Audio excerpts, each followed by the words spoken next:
So we're going to go ahead and do a little bit of a session zero to get an idea of what kind of a game you want to try to practice through. And I won't be doing anything that's really super elaborate. If we're doing something sci-fi, it'll be something in a ship and blah blah blah. Something happens, and Okay. we just play it out. And I'll bring in things to kind of hit you with, and we'll see how you play against that. And if we're doing fantasy, same sort of thing. I'll just do basically maybe one or two rooms or something like that, a room and a hallway or something. It's something that I just want to see how you conduct yourself with the rules of role play in the way that we play, and work on any kinds of things that you may be falling short on, and give you the thumbs up on the stuff that you're doing correctly and everything. And we'll do that. So, what kind of game are we going to go ahead and throw ourselves into?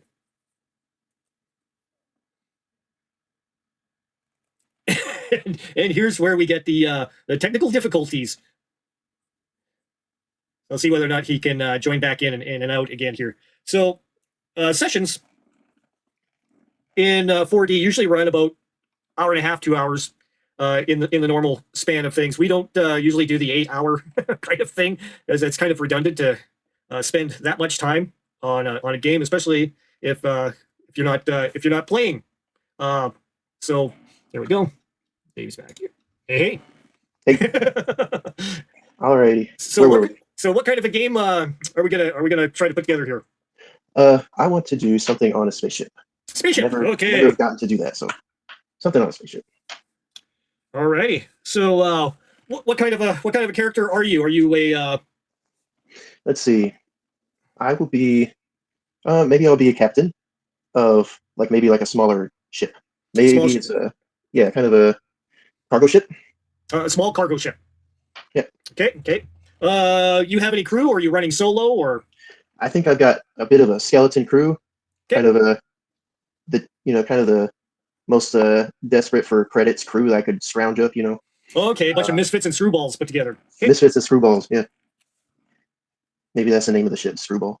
And then let's see. We're delivering something. We don't know who we're delivering it to. We just have instructions to bring it somewhere, some backwater planet or something.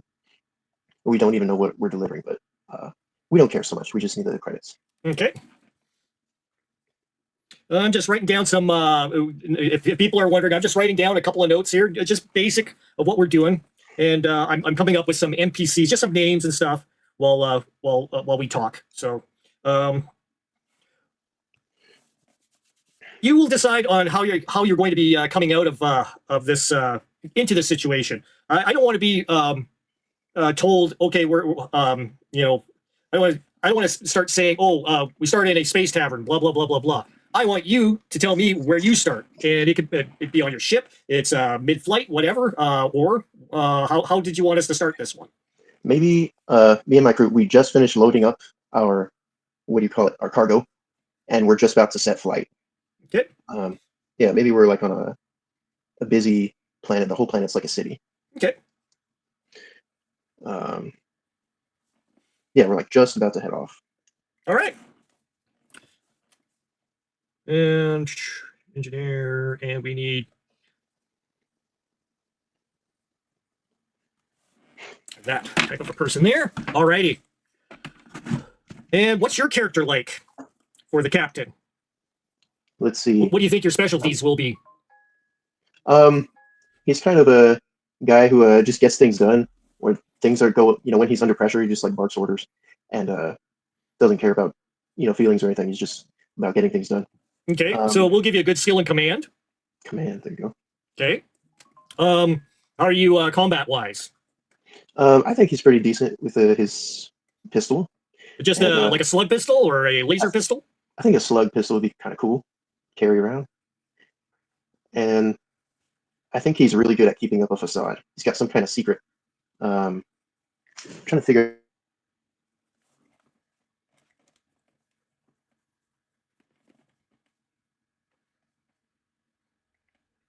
And of course, we got the technical issues once again. This is always a fun part about doing stuff online and streaming. Is you're only as good as the weakest link, I guess. We'll see if he gets back in here. I'm going to start writing down some other notes and some ideas.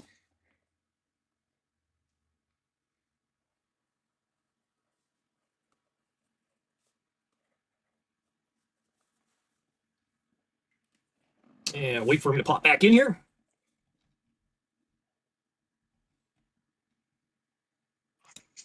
There you go. There we go. See, your connection only allows you like one gigabit, and then it cuts you out, right? I guess. I don't know if there's something I should be doing that's causing that. I don't know. It's it's probably just connection. Okay. So, All right. alrighty, and okay.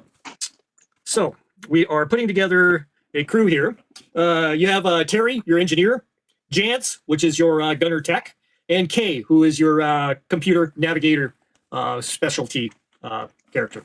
Okay, Terry and Jance usually do like the heavy lifting, bulk work, that kind of stuff. So Kay, she seems to be content keeping the records of the what you have on board and all that kind of stuff. Okay. You said Terry was engineer. Jance was what? Gunner tech kind of guy. Gunner tech and then K. Yep. Kay, she's computer navigation, all your and your books. Got it. Okay. Let's see. I'm gonna say I have a. Let's see. I kind of have this facade of like a by the books guy, but in actuality, I'm really just trying to get as many credits as I can so that me and my girlfriend back on the planet can get a better life and just Right on. hop onto a different planet. And I'm kind of willing to just do whatever for those credits. It sounds good.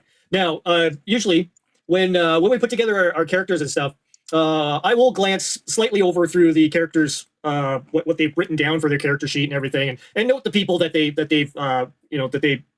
communicate with a lot, being something like your girlfriend, so to speak. And I'll add notes and stuff. I'm kind of speaking from the GM end of, because it's easy to clarify what we're doing if you know what the GM is also doing for the people that are watching this video as well, so they can get an idea of how to improv and stuff a little easier. Alrighty. But for what we're doing, just something minor like that is something nice, a little clutch idea to throw in there. And usually those things are introduced in character during the game session. Like a lot of times, I know I've been doing it on some of my older videos. Some of my older videos, I'll tell people to introduce themselves. We don't even bother doing that anymore because you start to learn the characters like you would in a movie. And that's kind of like what we're trying to do here, is to kind of have that movie cinematic feel to our gameplay. Any kind of questions that you want to bring up or anything before we get started, or what's you have? Well, we did kind of discuss kind of off camera that we're going to be using the 2d6. If you're doing something that you feel is within your your best skill set, add 3. If you think it's kind of around about in your skill set, add 2.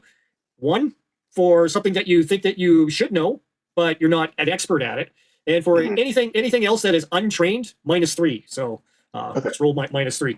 If and we'll go from there. Any kind of damage, fighting, that sort of stuff, we will roll the 2d6.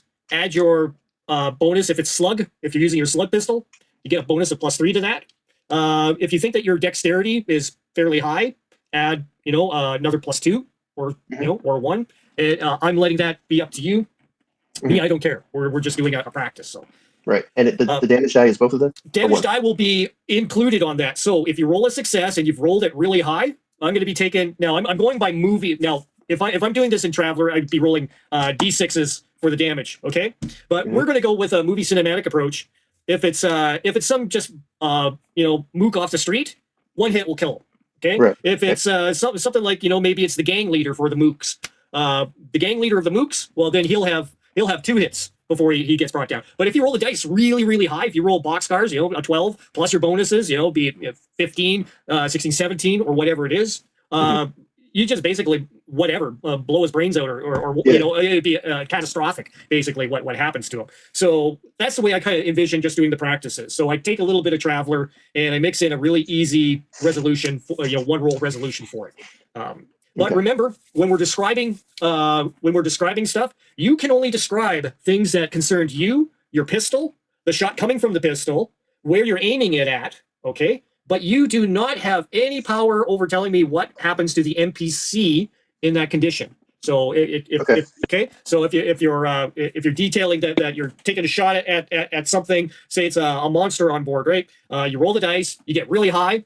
It's obviously going to be something pretty good, but you really don't know what the toughness of this monster truly is. So I will describe how the monster reacts, how its guts get blown out, or whatever happens to it. Okay. Same thing with me when I am with your character. If I roll the dice and the monster swipes at you, and I roll a 9 plus its damage bonus and everything, I let you know that the swoop is coming in at you, and I will describe what it does, how it's going into you, but you have to describe how you're feeling. Right. The blood, the vitriol, all the other stuff. That is all in your in your domain, so For to sure. speak. Okay. And for people out there, it's kind of the way you have to trust your players. And you have to trust your game master. So I'm not going to do stuff that'll make you groan, and you don't do things that make me groan. Go, yeah. All right. That's We'll a be cheap fine. way out. No, whatever. But Yeah. High trust. High yeah, trust. it's a high trust thing. And you can see a lot of videos where we've had people go through those trust issues and finally break through in the game and go, oh, okay, I'm totally cool with what you say, GM. It's no problem, or Right. it's totally okay, player, with what you say. It's you're doing great. Right. Alrighty. Nice. So we have the idea. We've just loaded stuff at the planet. We will start wherever you want to start. I just have one question. Will I have yes. like 3 strikes or 3 hit points or something, or how do I handle that? Yeah, let's give you 3. Okay. 3 hits. You are you have 3 hits. If you lose all your hits, sorry, buddy, you are unconscious. Oh, okay. Just unconscious, or it could be worse. It could roll really high on something while you are on 1 hit, and you know what will happen. Right. Okay, good deal. I think. All right. Okay. So, where are we starting? Tell me, where are you at? And what's your character's name too? I was just about to say I need a name. Let's see. We'll go with Lloyd. Captain Lloyd Anderson. Okay. All right. Okay. I press a button on the side of my ship, and the cargo shuts and closes. I turn around. Jance and Terry. Okay.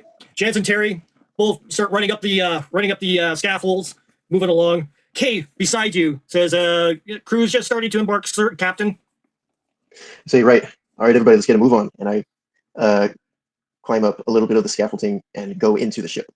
Open the door and go into the ship. I look around, kind of shake my head, looking at everything that's kind of in a mess and a disarray. All right, people, let's get a move on. And Terry bumbles past you, saying, "Excuse me, Captain, making it through." He's carrying a box along with him as well. I grab a wrench off the ground. You drop this, Terry. Be careful. And I give that to him. Watch where you're going. He goes over and shuffles his load over to you to drop the screwdriver on. I go over to the my captain's chair, which is not too far from the door because the ship is not too big. I sit down, feel the seat, kind of grip the side of it, kind of stretch and get ready.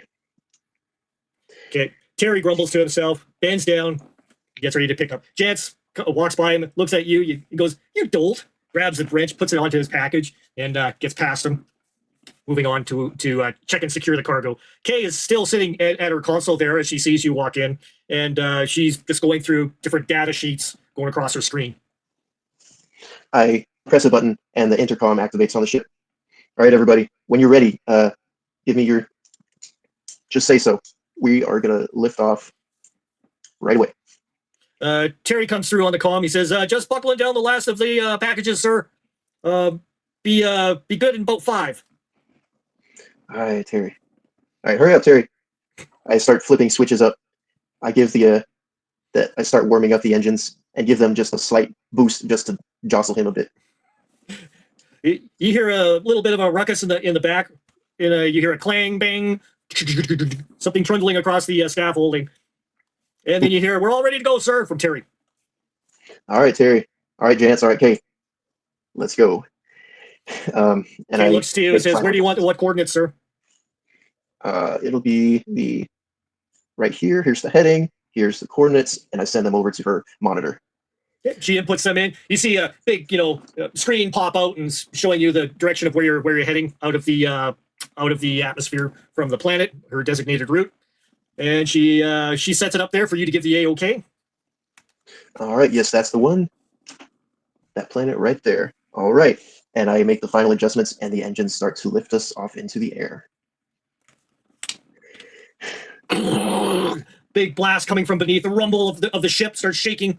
Although it's a very small craft, I'm starting to think it's like like maybe a small starfield kind of thing is what I'm imagining. I don't know, but Terry's like in his engineering station, rattling away. The box beside him says Special Order 23 as he looks at it, and then he realizes, shit, I didn't buckle that shit down. Fuck. And he's like moving around. Chance is in his gunner turret, with his crazy hat on, and he's like looking outside, looking at an amazing like cityscape before him lift up. He sees the curvature of the world and the more cities all amongst from his view. Kay just kind of chews gum and pops a bubble as she watches the acceleration happen. I feel the thrill of exiting the atmosphere. I say, all right, Screwball, did it again. And the ship, as it exits the atmosphere, kind of starts to stabilize and feels a bit more smooth. And Make a piloting check, please. 7. You hear a bit of a shudder happen on the ship as it's ascending. Clang, clang. I get on the Little beepers catch go off. myself. Oh, damn it! And I get on the intercom. Terry, what the hell is going on? Just a sec, sir. We're still lifting off, sir. I'm still feeling the G's. He sits in his station. All right, well, keep hanging on. Keep hanging on. Soon enough, you feel the weight of the gravity leaves you as you extend into the upper stratosphere, and then finally into space. The klaxons and everything are whistling away from some damage. And I speak to Terry on the intercom again. Terry, I'm showing damage in a couple locations here. This should not be happening from a simple liftoff. Terry starts pressing buttons. Beep, beep, beep, beep, beep, checking on it, sir. He's like, right. He's saying, we're having some difficulties here in what I'm searching up here, sir. We might have to go ahead and look at it specifically with our own eyeballs. All right, I'll be right there. I get up, unbuckle. I turn to Kay. I'm going down there with him. Just keep an eye on everything for me. You hear the pop of her bubble gum again. Yes, sir. All right. I walk down to the back end of the ship.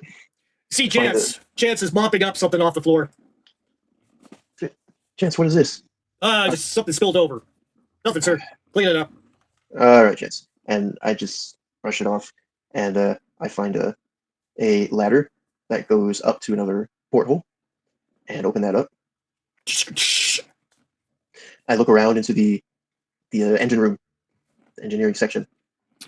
Terry, Terry's working on some stuff, putting things away. He looks over to you and says, "Sir, yeah, we'll have to get some eyeballs on the ship. You want me up there?" Yeah. Wait, right, what is it? I'll suit up. He says. I pull myself through the porthole fully. Oh, you mean on the outside of the ship?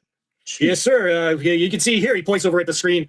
I'm getting conflicting. We must have some sort of a crossover going on here that's not working properly. Crossover. I kind of look at what he's gesturing at. He's looking at. He said, "Sensor 3 and sensor 4 are out," and he's looking at the rest of it, going, "I think whatever hit the sensors."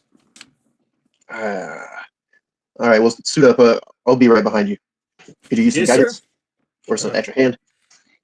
He goes over to the back. Would be the name of it. Hatch starts turning it around, disengages, opens it up into a airlock above, and he goes ahead and starts climbing up the ladder. I put my hand on the ladder, look up, call out, "You leave the suits in there?" Yes, sir. They're in the locker in there. All right, I'm coming up. I follow up into the airlock. Puts his hand out to give you a hand up. Thanks, Jerry. Close the porthole behind me. Go to the locker. You hear the compressor go as it starts, pressurizing a little, just to keep that door shut. And Terry goes through the locker, pulls his suit out, starts getting it ready to don it. I open mine. There's a picture of my girlfriend back from the home planet there. I pull my suit out as well. Waste no time. Put it on quickly. Close the locker. Terry assists you as well, getting the buckles that you can't reach, connecting the hoses. You're ready to go, sir. Pat you on the back. Dunk, dunk. The helmet. He Ready as I'll finishes ever up be. breaking his. I snap my helmet on. All right. Terry, are you sure the tethers are working properly? They should be fine. Should be fine or are fine? Well, they should be fine. Last time I used them, they were okay. Okay. Don't forget, you also have the mag boots as well. He goes ahead and hits the switch on his boots. I always forget about those. All right, let's go. And I hit the switch on mine as well. Terry looks over at the airlock. He puts his hand, does the captain first. All right. I hit some buttons on a side panel. Opens up the airlock. And I step out onto the side of the ship. Below the void of space, above you, the scenic of the city planet above. There she is. All right, Terry, what are we looking for? Possibly something over on our starboard wing, Captain. Okay, I kind of guide him, help him through the porthole as well. He manages through quite easily. He seems rather at home in his zero grav suit. All right, lead the way. He walking alongside him. Clunk, walking along the side of the ship with the mag boots on. And he goes ahead and does a little maneuver to go ahead and get himself onto the upper wing of the ship. He flips himself over in mid-turn in space, and you see him connect back onto the wing of the ship. No problem. Pure perfection in his execution. I watch him, jeez, and I take the long way, one step at a time. Give yourself a grab suit roll, please. 0.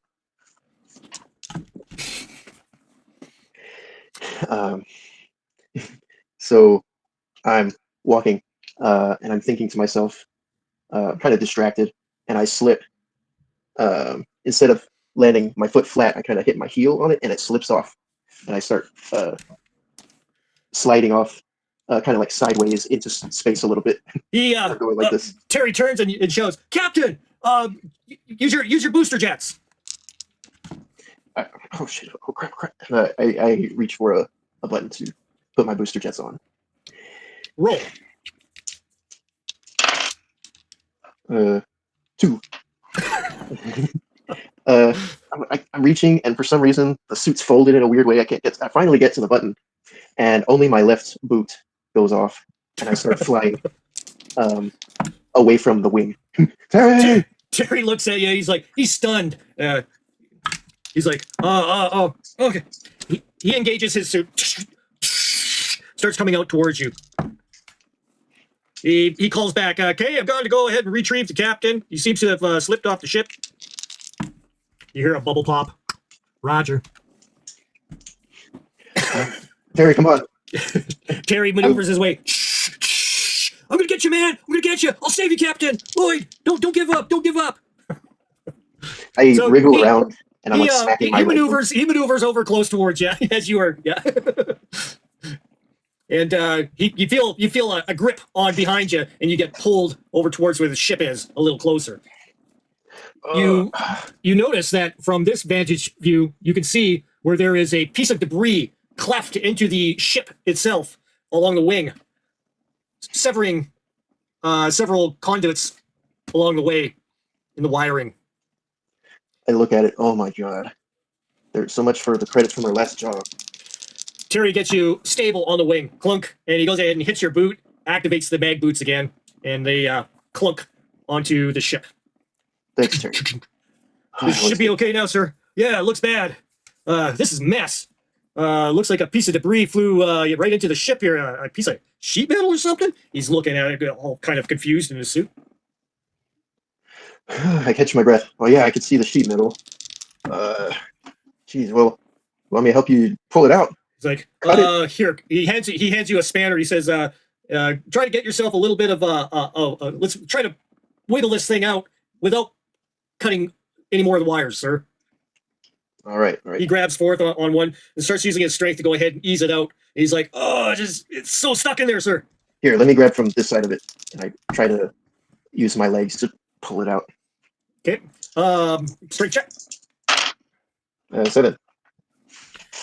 Between the two of you, eventually wiggle it out. Let's go. I let go of it. It's like, Watch it drift out. yeah, he lets go on his end, and you see it kind of trundle into space. He goes, ever since all the freaking satellites and since the last meteor shower, man, there's been all kinds of space debris out here, Captain. You can't, sensors can't count for everything. There's a lot of debris, but you think old Screwball would be able to handle something like that? Well, things happen to Screwball every day. Sometimes I don't even tell you about it because it just weighs so hard on your head there, Captain. Believe me, I've been trying to keep this piece of junk afloat for the past 6 months here for you.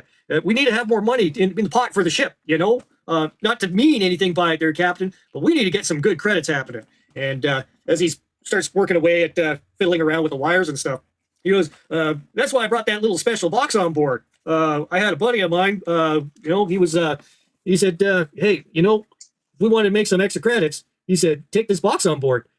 That's an extra 5,000 cred, man. That could buy us like some great parts here, especially to fix this thing up right now. My eyes twitching from distress. I kneel down and kind of look into what he's doing, and continue the conversation. He says, a little bit more light there, sir. I turn up a light on the side of my helmet and point it there. He's fiddling around, trying to get things right. He's like, yeah, a little to the left, sir. A little to the left. I just turn on both of my lights. Ah, great, he says. Hey. He's trying to mend back together these wires. Just a little. There. I think we got her working there, sir. I think. Checks his comm system on his arm. He's checking with the computer to see the results. Be a couple seconds, sir. You can head back if you want. I think I got everything done up here, sir. All right, thanks for fixing the sensors. I'd like to get this wing covered up. Maybe, I don't know, whenever we can. He stand up. Goes to his utility belt, pulls his roll of metal tape. Puts it back, slaps it down over across the wound of the ship. There, sir. Good as new until we get to another starport. My eye is twitching again. Okay, Terry, thank you. I start walking back towards the portal. I don't wait for it. That's a 5 on my mag boots. I slip for a second and catch myself. Oh, I keep walking and I go to the portal. You hear Terry snicker a bit on his comm. He says, I got you, sir. Got an eye on you. Thank you, Terry. And I open the porthole and go back inside. And Terry maneuvers his way into the airlock and goes ahead and hits the button to close the opening. And you hear the compressor start up again, compressing the air back into the airlock itself. I wait a few moments, wait for the sounds to go down before I take off my helmet. Gives you the go sign. Ding! Terry takes his helmet off. And he goes, wait a second. That doesn't smell right. It's got a weird kind of fungal smell. Take my helmet off. Fungal smell. I look around and smell. I think you're right. I don't even know what a fungal smell is like, but I think that's a fungal smell. I try to get out of my suit quick as I can.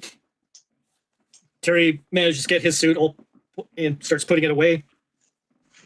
Yeah, weird. It's kind of like a musty smell. Strange. I put my suit in the locker and close it. I look around and okay, let's check the other rooms. I open the porthole and climb down the ladder. Much stronger smell. Oh God! I call out towards the front of the ship. I yell, "What is that smell?" I slide down to the bottom. You hear a cough down below where you're at, from behind the desk. You see liquid on the floor dripping out beside the desk. I turn around, look at the desk. I walk to the liquid and look at it. A body beside it. Jance on the floor with a green tint to his skin, lying still. Oh god, gents, I'm back up. Terry makes his way down the.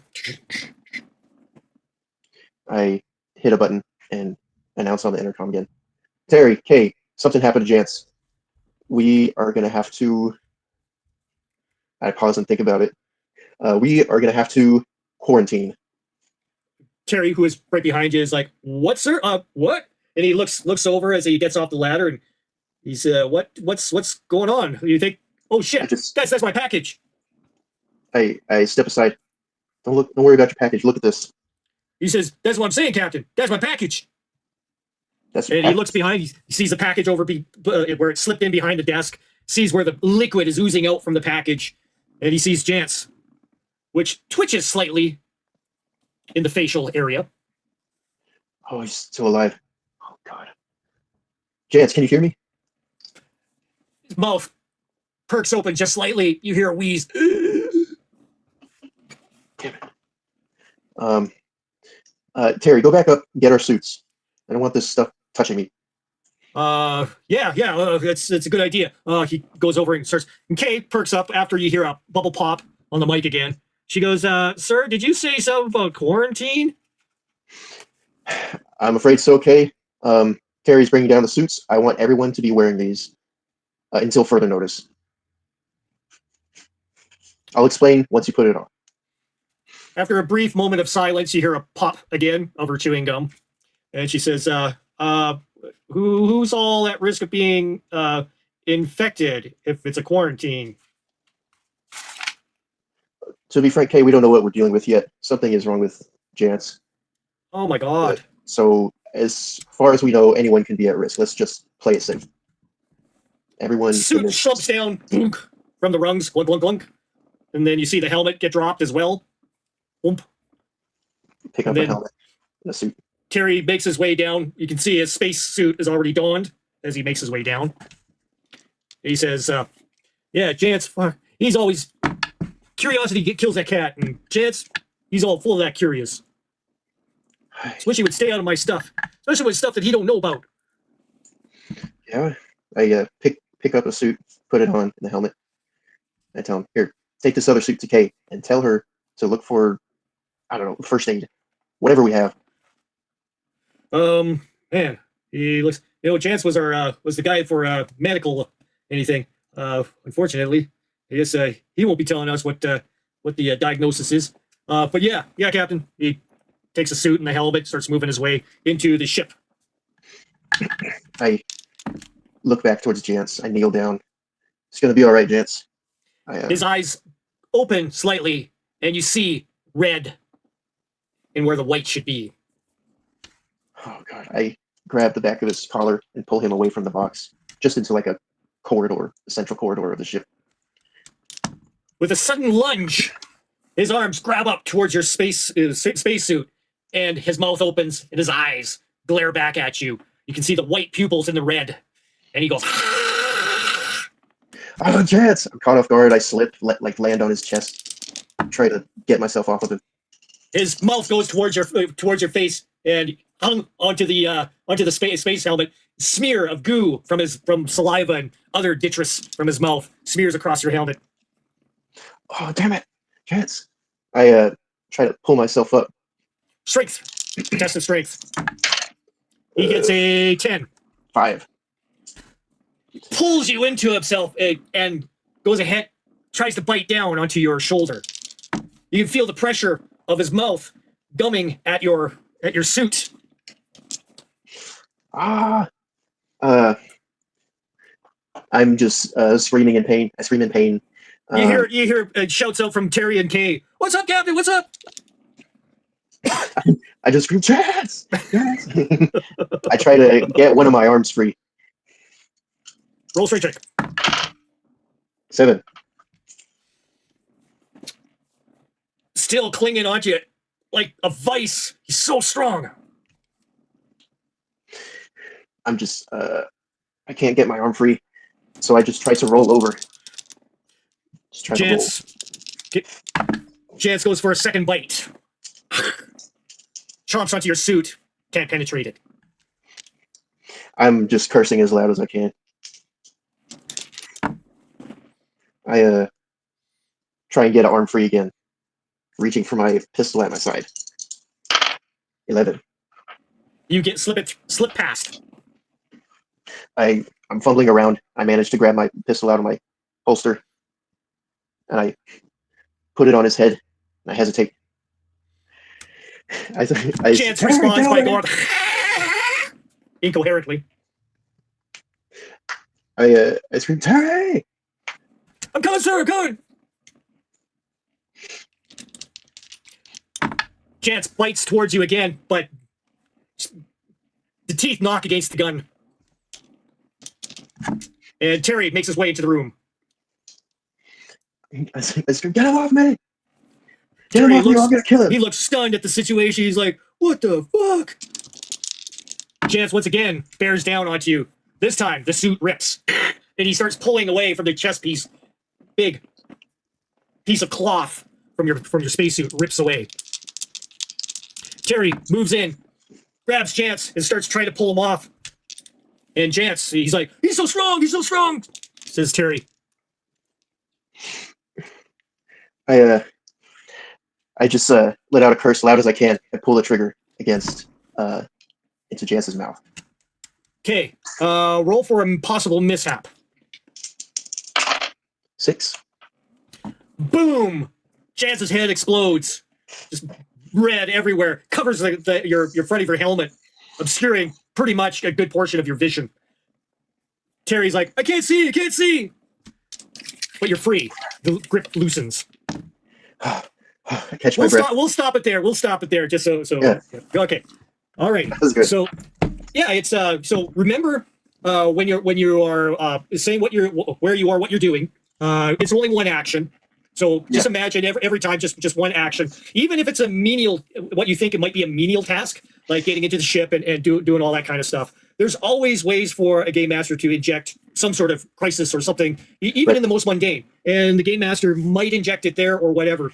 So just keep that in mind. You did really, really awesome though. Really good. Staying in form, saying what you were doing and all that. Sounds good. That's what I'm mostly checking and seeing how you interact with the NPCs. Once again, make sure you keep everything, there's only so much you can do in what you say. So always keep that in mind, and you'll get better and better at that as you go. So, for sure, one action at a time. Yeah. Yeah. So have you played with people doing this as well, or is it? Yeah, you have. Cool. Yeah, we've done 4D. We've done UNPC games. I love doing those. Me and Adept started doing that. Started doing a Mithras campaign in the 4D style. Right on. Good. And this is being recorded as well. Like, are you guys doing it for like a live stream kind of thing, or is it just we have 2 or 3 kind of recordings up. We haven't done any streams yet, but we do have videos. Okay. Would you mind me possibly going through one of yours and watching and observing and maybe giving you some critique and stuff like that? I'd love for you to. Yeah. Okay. Maybe I'll get together with Crispy, and me and Crispy will do a review on some of your stuff there, and I think that would be a good idea because there's we if you know our content, we always criticize our own stuff. Yes. And have a good time, trying to see how we could do stuff a little bit better and stuff like that. And it might help you with some insight on things that could be done better. I don't know how your friends perform, and I haven't watched your content, so it'll be interesting for me to check it out. I think I would love to see how you guys are doing, and if there is things that I think could possibly be put into a better light, I'll let you know and stuff like that. But as far as your commitment to the character in this instance, we don't have people out there. We don't have the character sheets or nothing. We're not worried about it, but putting together something that is that doesn't make you groan or anything. You did rather well. I tend myself to punish myself a lot more than what the game master would usually in my fails, but I like it that way. So I like to bring a little bit of tension into the whatever's happening at the moment. So it's just, that's all you're doing as a game master is creating the tension. The clock is ticking. You need to figure things out, and things are happening, and then more things are piling on, just like real life. And just introduce stuff, and you just adjudicate is basically all you're really doing. Let the players play out what they see in their heads is the main thing. What I'm trying to get across for all the players, because all the players, if you're playing these games, you should know what you want out of the game. As far as how you how you want to portray your character in the game, how you portray your fails, how you portray your successes. I want you guys to be very comfortable in that, in expressing yourselves, without me interfering, except for, adding in the pushes, what I call the pushes, which are, other Okay, incidences that pile up and stuff. Good anchoring and stuff that you were doing too. I tend not to anchor so much as NPCs because I feel it should be more focused on the players anyways. So fair enough. So whenever I'm describing stuff, and I'll check and see how you guys work your jamming and stuff on your game, and I'll see if I can put any insight on what I would do if I was in in the jam shoes and stuff like that too. It's good information, And were you game mastering it on your sessions, or is it somebody else? I game mastered. I have one on his channel, and then he game mastered, I think, two or three, but those are on my channel. Okay, cool. So, how did you think this was? Is this any different than what you were doing with the group, or you feel it was kind of the same? I think it was pretty similar, if not Very same. similar. Cool. Yeah. When you. Yeah. I think.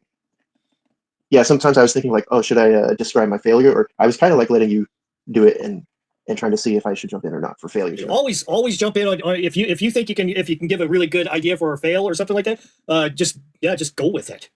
If it's a little too much, like if you're making it too much of a fail, I can always compensate it as a game master. Sorry, excuse me, hurt there. I can always compensate it as a game master. And you as a game master, you should obviously do the same. If you don't think it should be that bad of a fail. But sometimes the players really, really like to play their characters with doing the fails and stuff. So I was just seeing what you would come up with offhand. Seeing where you were at. Yeah. I thought you did pretty good. Thanks, And and it was I would definitely recommend that you play a little bit more with with people like Crispy and everything. Keep that flow going.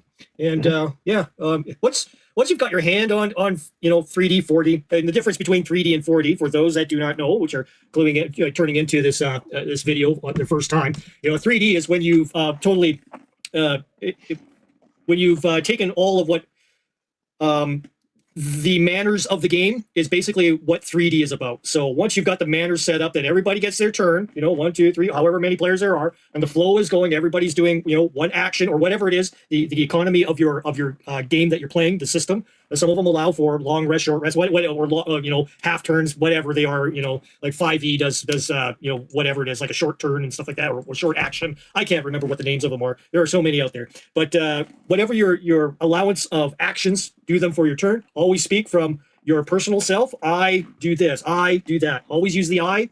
Once you've got that down and you're not asking the game master questions anymore, and you're leaving him to be the just an arbiter of the rules and your describer, basically your narrator. That is all 3D. 4D is when you start co-creating together. And when the game master allows the players to add it, I didn't have any maps or anything.